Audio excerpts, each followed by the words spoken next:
What's good tout le monde, c'est Preach. Bienvenue sur Culture.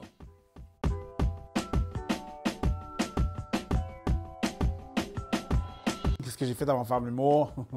J'ai été portier, j'ai été superviseur de l'approvisionnement et du service aux chambres dans un hôtel 5 étoiles. J'ai fait du service à la clientèle, j'ai fait de la vente, j'étais prof de danse, je suis encore prof de danse, assistant entraîneur de cheerleader. Puis avant de faire de l'humour, j'étais en attente pour faire mon cours pour devenir infirmier. Donc, je m'en allais dans la branche du nursing comme mon père. Le but, c'est de devenir infirmier auxiliaire, après ça, infirmier, travailler en agence pour faire assez d'argent pendant 2 ans, puis m'acheter un bloc à revenus, puis prendre une sabbatique, puis vivre de ça pour essayer de faire de l'humour.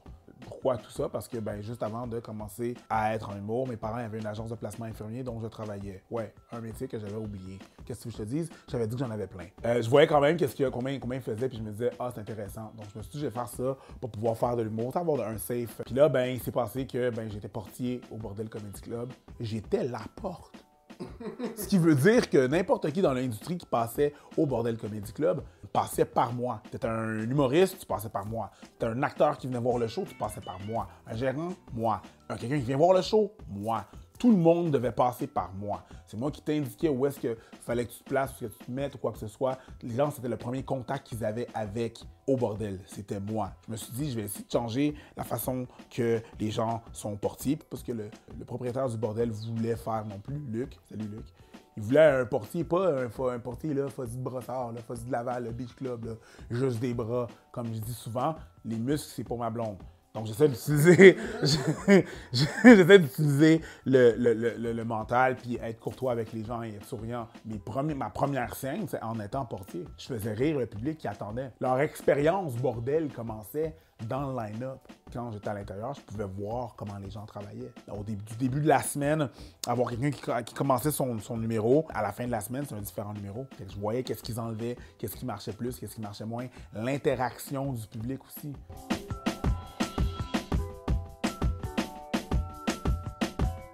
La première personne que j'ai sortie du Bordel Comedy Club, c'était... Je me fais appeler sur mon walkie-talkie par le proprio qui était à l'intérieur de la salle. Je vais voir à l'intérieur, OK, là, une personne qui est vraiment bourrée. Faut qu'on fasse de quoi. Si elle parle encore, tu la sors. Parfait. Va te mettre à côté d'elle. Parfait. Je me mets à côté de leur couple, right? C'était apparemment un beau-père et sa belle-fille.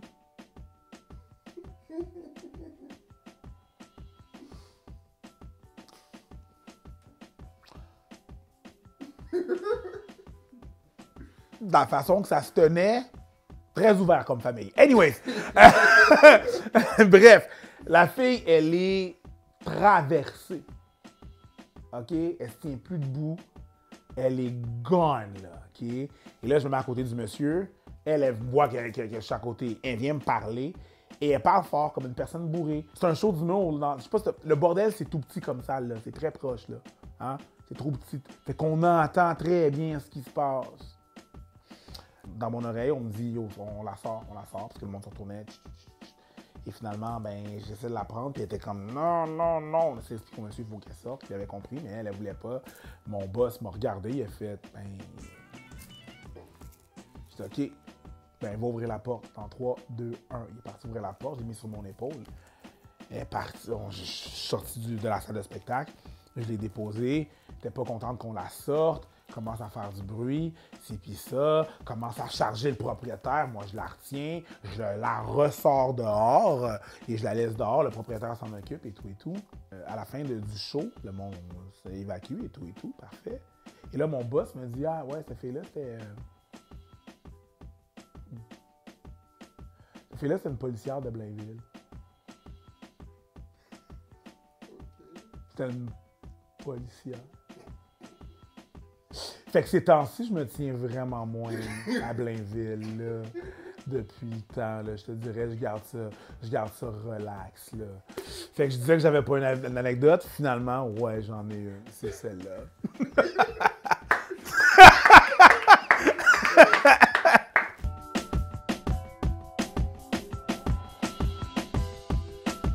Un des propriétaires du Bordel Comedy Club, c'est Mike Ward. Et là, je le vois débarquer d'une auto. Il s'en vient voir le show, il est avec sa copine. Et c'est le premier des propriétaires qui m'a vraiment demandé mon nom. J'avais pas tout vu les propriétaires, parce que lui, il a vraiment « Hey, salut, c'est quoi ton nom à toi? » Tu comprends? Et j'étais comme, moi, c'est Rick. « OK, moi, c'est Mike. » J'étais comme, wow, le gars, quelqu'un qui se présente quand il a besoin de se faire présenter, c'est merveilleux. Et je dis, excuse-moi, Mike, c'est ça.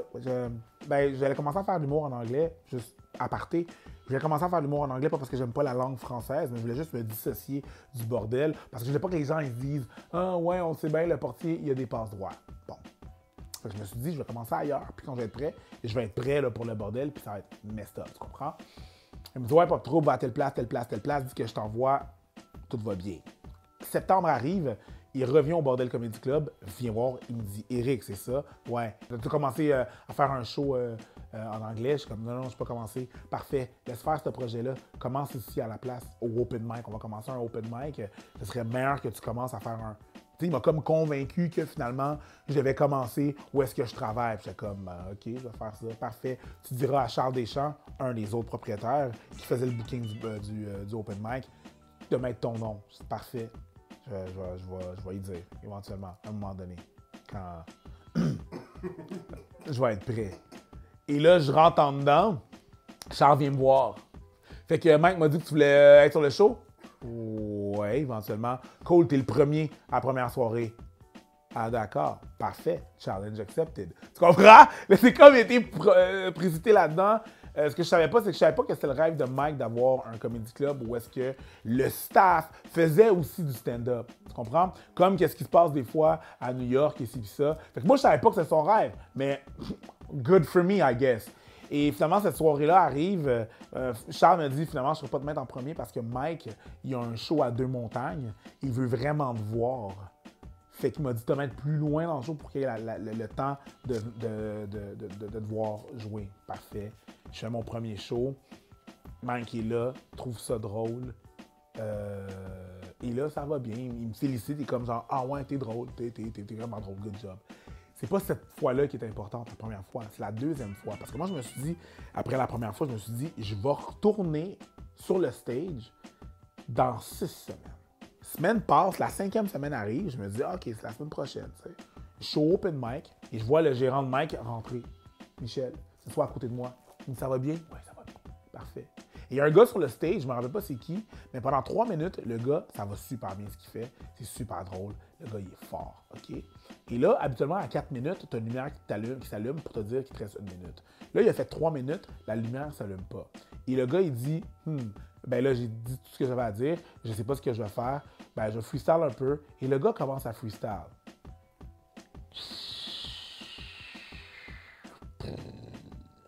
Not good. Not good. Et là, Michel se penche vers moi, puis il me dit, il aurait dû arrêter à 3 minutes. Quand tu n'as plus rien à dire, tu te décalisses. Ah, cool. Sur ma périphérie, je vois Mike qui rentre. Je me lève, puis discrètement, je vais voir Mike. Je dis, Mike, salut, ça va bien? Oui, ça va bien, toi? Oui, ça va bien. T'as-tu passé? Non, je n'ai pas passé, je passe la semaine prochaine. Ah, OK, ça te dérange si je te présente. Dans ma tête, je suis comme, je sais pas ce que ça veut dire. Mais c'est chez vous, ici. Sure, fais ce que tu veux. Tu comprends? Et là, Mike monte sur le stage et il dit, ouais, je voulais juste vous dire, merci beaucoup. Je voulais juste vous dire que c'était vraiment important de venir d'un open mic, puis de vous remercier que vous venez d'un open mic. On découvre un paquet de monde, c'est vraiment nice. Moi, on a découvert un gars ici, c'est un peu notre mascotte, c'est le portier. Éric, peux-tu monter sur le stage? Monte sur le stage du bordel. Fait que là, moi, je fais comme... Donnez une bonne main d'applaudissement à Éric. Fait que là, moi, je monte sur le stage du bordel. Je prends mon applaudissement, je fais ça comme ça. Là, je recule pour laisser Mike prendre le mic. Mike est plus sur le stage. L'affaire, c'est que je fais ça comme ça et tout le monde rit parce que tout le monde a vu ce qui s'est passé, tu sais. Juste moi. Puis là, je vois Mike, il est à la console, il s'assoit, il me regarde, puis il fait « Cool ». Puis là, je fais comme « Ah, OK, je viens de comprendre ce qui s'est passé ». Tout le monde repart à rire.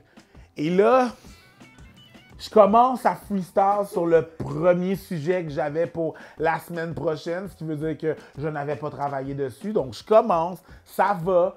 Ça rit, 2 jokes, 3 jokes, ça rit, je book ça rit, j'embarque sur mon deuxième sujet, boum, ça rit, Je les ai. Le monde est là. They're here for it. I got them. Et là, je finis ça. Il y a un gros rire. J'ai plus rien à dire. La lumière n'est pas allumée. J'entends la voix de Michel me dire hey, quand t'as plus rien à dire, décalisse. Hey, c'est tout pour moi, tout le monde. Bonne soirée. Wow! Je débarque sur un high. Et là, Mike me pointe. Ici. Je suis Mike, tout. Charles présente l'autre personne. Il nous suit après ça. Il fait comme, là, t'es vraiment bon, mais il faut que t'en fasses plus. Je dis, parfait, je suis d'accord avec toi, mais je suis tout le temps pogné ici. Il dit, je t'entends, parfait. Fait que tu vas devenir le chroniqueur du bordel. À chaque semaine, tu me fais un différent 5 minutes. Tu me fais un nouveau 5 minutes à chaque fois qu'il y a un open mic au bordel. Ça va être toi le chroniqueur. Je veux un nouveau 5 minutes, un 5 minutes différent à chaque semaine. Ben, parfait. Je serre la main à Mike, je serre la main à Charles qui me dit hey, pour de vrai, avec si peu d'expérience en humour, j'aurais voulu avoir la moitié du charisme que t'as. J'étais comme ben merci beaucoup. Et là, à chaque semaine, j'étais le chroniqueur du bordel. Mon école primaire, c'était le chroniqueur du bordel. Mon école secondaire, c'était faire les soirées d'humour un peu partout. Mon cégep, c'était faire des plus grosses soirées là, que t'es payé. Mon cégep, mon université, c'était faire de conduire Mike et parce que là, je pouvais lui poser toutes les questions que je voulais. Faire mon université, c'était de conduire Mike dans ses premiers... quand il faisait le rodage de son premier one-man show. Puis là, présentement, en faisant les premières parties de son one-man show, je suis dans mon stage payé. Peu importe la notoriété que les gens ils me donnent ou quoi que ce soit, je considère que c'est très important. En anglais, on appelle ça « pay your dues ». Puis, tu sais, je fais partie de cette école-là, l'école de l'apprenti. Puis, donc, c'est ça. C'est ce que c'est. Et je crois vraiment à ça. J'aurais pu partir, mais là, je vais partir quand la tournée de Mike sera finie. Fait que là, on finit cet été. Et après ça, je vais partir avec Abba Preach. Mon stage payé va être fini.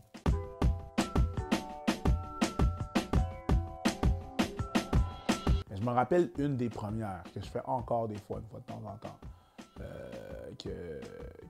Je parle du fait que moi, ma copine, on ne peut pas avoir d'enfant. Parce que c'est ça, là, c'est des choses qui arrivent. On ne peut pas avoir d'enfant. Fait que j'ai une blague là-dessus, là, fait qu'on ne peut pas avoir des enfants parce que, justement, on aime l'argent.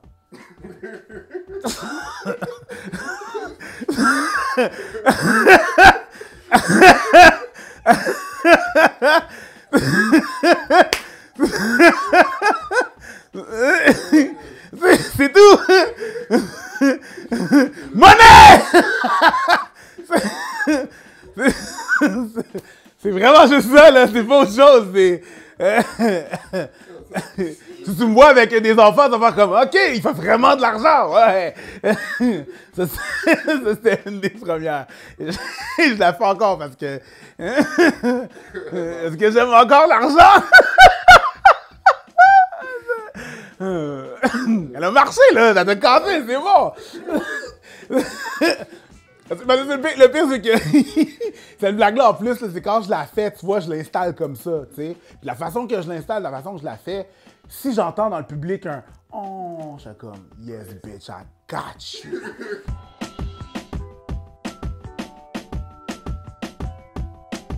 Dernièrement, je suis au Bordel Comedy Club et là, je fais un gag où est-ce que je fais la différence des accents, OK? Je regarde, je pointe une fille, si je change un peu mon accent, si je te parle puis je te dis « Hey bébé, peux-tu aller prendre un verre? » Elle fait comme « Non, ça marche pas. » Exactement, ça marche pas. Mais elle continue parce que t'as dit « Bébé, oui, j'ai compris, on a compris, oui, bien sûr. » Mais si je change un peu d'accent et je fais mon accent anglais d'Angleterre, puis je suis comme « Hey love, excuse me love, I'm a bit lost here. » Puis elle, au lieu de rire, elle fait comme genre pourquoi tu m'appelles Love? J'étais comme, ah, OK, it's one of those. C'est comme, mais pourquoi tu fais ça? Genre, pourquoi? Puis j'étais comme, hey, parce que c'est de l'humour. Tout le long, elle était lourde, elle était un peu lourde. C'est correct qu'elle n'ait pas aimé le blague. C'est correct qu'elle n'ait pas. La façon qu'elle a réagi, moi, ça me donne du jus, là. Et comme de fait, à la fin du show, elle est venue me voir. Elle fait comme, ouais, c'était quand même drôle. Comme dans la tête, j'étais comme, mais pourquoi t'as agi comme une poufiasse? C'était pas nécessaire. Puis quand moi je suis sorti du stage, elle a dit, le gars, l'animateur a fait comme, ouais, ça va. Comme, non, c'est correct, c'est stagé. C'était pas stagé, la fille, je la connaissais pas. Ah, puis la fille à côté de moi, c'était pas ma blonde. Non, je sais que c'était pas ta blonde. Elle m'a dit, pourquoi tu savais que c'était pas ma blonde? Mais je disais, parce que personne sortira avec une personne aussi lourde. Je sais pas combien tu pèses, mais t'es lourde. T'es désagréable. Elle a dit, ça, c'est pas drôle. Non, c'est ça. Fallait que tu ris tantôt. Là, je suis plus en mode rire, là. Je suis pas à ton service, là, man. C'est ça l'affaire que les gens ne comprennent pas avec l'humour. Les gens, ils pensent, Vas-y, fais-moi rire, qu'on m'apporte des grappes de raisin. Les gens, ils pensent que c'est ça. Non, c'est pas ça. L'humour, c'est pas ça. Moi, je fais mon art et toi, tu y assistes. C'est ça. Je te dois rien. T'es pas content, tu peux faire deux choses. Absolument rien.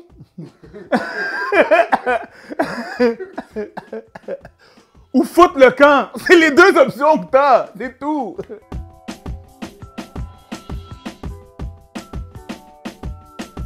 Si on a genre un slogan, on peut dire que Abba Preach a, ça a toujours été « We just wanna do dope shit ». Si on a l'opportunité de le faire, on va le faire. Mais deuxième slogan, tout ce qui vaut la peine d'être fait vaut la peine d'être bien fait. Tu comprends? Fait que je ne vais pas le faire juste pour le faire parce que yo, c'est nice. Je peux dire que je l'ai fait. Non, non, on va bien le faire. On a des trucs comme ça dans le back burner, tu sais, je veux dire, comme on dit, we always have one in the chamber, you know what I mean, ready to fire. Mais pour l'instant, on a d'autres projets que des trucs à la télé ou quoi que ce soit. C'est ça, la télé, il y a beaucoup de restrictions, hein.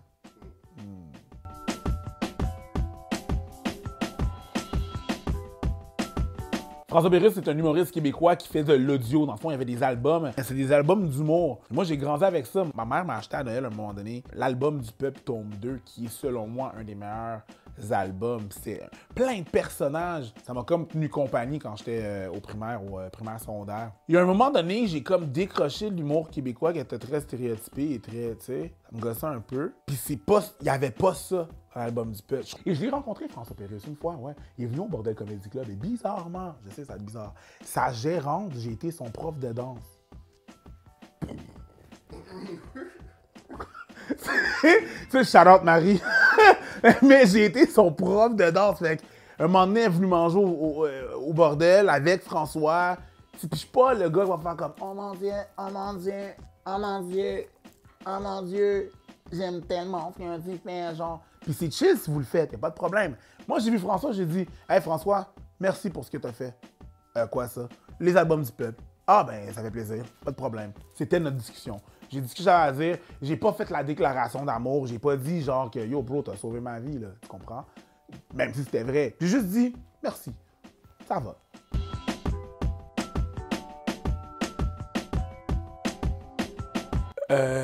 Ça arrive. Oh. Parce que je viens de parler de François Pérusse et que c'était ça pour moi, tu viens de me faire réaliser genre que c'est ça que je fais avec d'autres gens, tu sais. Tu sais, je m'y ferai jamais. Ça est bizarre. Tu parles du gars qui se faisait bullier à Longueuil, à ça, là, tu comprends? Même d'ailleurs, un de mes bullies est venu me voir. Un de mes bullies du secondaire. On était dans un show, il me tape sur l'épaule, je me retourne, je le vois, je fais comme « Oh shit, c'est toi? » Il dit « Ouais. » Puis by the way, je suis désolé. Back then, on était jeunes, pis ça. J'étais comme « Yo, c'est shit, mais continue ce que tu fais. On a besoin de monde comme toi. » Puis j'étais comme « God damn. » Le mix d'émotions était fucked up parce que j'avais ce bully-là que j'ai vu qui s'est dit « Je suis désolé de ce que j'ai fait. Et puis j'écoute ce que tu fais. Je suis un fan. On a besoin de monde comme toi. Continue. » Yo, le mix était... J'ai tout vécu, bro! J'ai tout vécu dans cet espace-là. Fait que, tu sais, c'était parfait. Mais ouais, c'est ça. J'ai du mal à croire, parce que je te vois costaud et tout, que t'as été bully quand t'étais... Ouais, mais quand t'es en gang, quand tu fais ce que tu veux, tu sais. Puis là, le fait que moi, je suis en secondaire 1, eux sont plus vieux, ils sont là depuis longtemps. Donc, tu sais, il y a tout ça, il y a le backup que moi, j'ai pas. Tu sais, fait qu'est-ce que tu veux que je fasse? Donc, ouais, c'est ça. Maintenant, ils oseraient jamais.